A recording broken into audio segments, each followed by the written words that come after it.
Halloween may have come and gone, but Chris Hall from McNally Robinson Booksellers has joined me in studio with more treats than tricks in this month's What to Read. Hello, Chris. Hello, Simon. Nice to have you here on this this gray Friday morning. Absolutely. Happy day late Halloween. Were you. there any trick-or-treaters at the store yesterday? There were a lot of trick-or-treaters. Yeah. We were rushing for more goodies. They always come through the mall, but we can never seem to have enough. Yeah. Did you indulge yourself in perhaps a couple of candy bars or something like that? I did, yes, Yeah. I did. I have to protect my own children a little bit from all the candy that's coming in, so I throw myself on the pile. Oh, well, selfless. Absolutely. Selfless you are. So speaking of treats, what do you have for us this month? Well, we've got a smorgasbord of various things. These books are all coming from our Christmas catalog, our Books of the Season catalog, we call it. That drops today. Wow. So we just had a good look at it. We've been working on that since June. So yeah, there's a whole variety of things in there. Starting with a novel, The Starless Sea by Erin Morgenstern. Erin Morgenstern wrote a book called The Night Circus a number of years ago.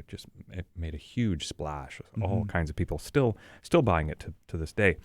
This new book is a bit of a secret. We've known the title and the description for quite a while, but we have not seen books or been given a chance to read anything. So it's new to me as well. But it's just sounds like an old-fashioned adventure story with elements of fantasy in it. The main character, Zachary, is a university student. He finds a mysterious book in the library, and he's reading it, and he's entranced by the stories it's telling. And suddenly he finds himself in the middle of a story that's based on his own childhood. What? And he just, that obviously sends him in a bit of on a mystery. And so he ends up at a secret club in New York, finds this secret door that ends up opening up to this ancient mystery underground, and then this whole world underground of lost cities and starless seas and people alive and dead who are just desperate to share their stories. It just sounds fascinating. It totally does. It sounds like such an imaginative adventure, too. I mean, can you imagine reading a story and all of a sudden you're in that, you know that story? Yeah. And then it leads you down this trail that takes you, well, all over the place. I, too, was reading the description and was totally captivated. Well, it sounds like books I would read as a kid, right? And then when you get that combination of adult thoughts and characters and things like that, those are great little escapes. So from fiction over to fact, your second selection that you have here in the studio with you, Scotty. What can you tell us about it? Scotty is written by a fellow named Ken Dryden, who may be familiar to people as a multi-Stanley Cup winning goalie for the Montreal Canadiens in the 70s. He's become an author in his later life and a senator and an MP for a brief time. He wrote a book called Game, followed that up with a book called Home Game, both of them about hockey and its place in our lives, in Canada especially. Last year he had a book called Game Change, which is a serious look at concussions in hockey. And he came through town. He's coming back, actually, November 10th, Sunday afternoon, to talk about this book. Scotty, of course, is the name of his coach in those 70s, Scotty Bowman, largely recognized as the best coach in professional hockey and maybe any sports.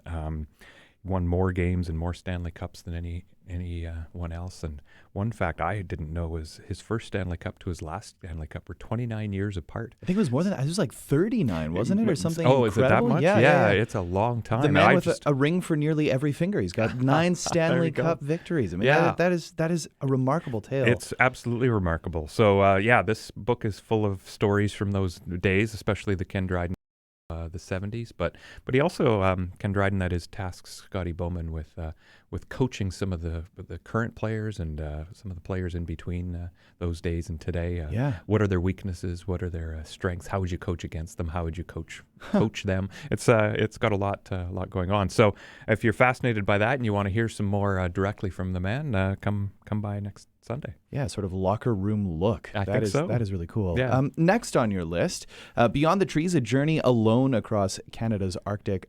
Chris, I do have to say, you've had a penchant for travel lately. I mean, last week, say something about me. Last week we were into the planet, last month we were into the planet quite That's literally, true. And now here we are heading north. What can you tell us about this tale? Well, Adam Schultz is an amazing guy. He's been to the store twice. He's coming again this Wednesday, November 6th, 7 p.m.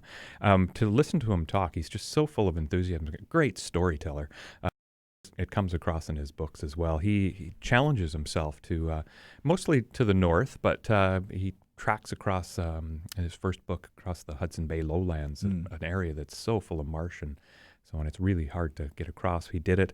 This new book is his challenge to himself to basically work his way across the top of Canada. So he starts in Eagle Plains, Yukon, and makes his way to Baker Lake, Nunavut, and it's 4,000 kilometers. So literally he has to start as soon as the ice breaks in the spring, and then sprint is the word. Although I don't think he actually was able to sprint in this land of soft ground and a lot of water.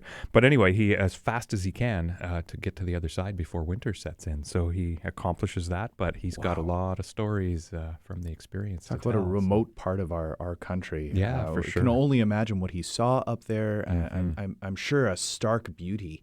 Yes, and just so isolated, being alone up there. Sprinting across the north, beyond the tree line, I guess, in reference to the title. When he has to portage, he has to walk with his pack and then come back and get his boat, and then he comes back to get the rest of his equipment. So it's like every time he has to walk kilometers across from one body of water to the next, he's got to do it 3 times. Oh, bother. Well, yes, that is something else.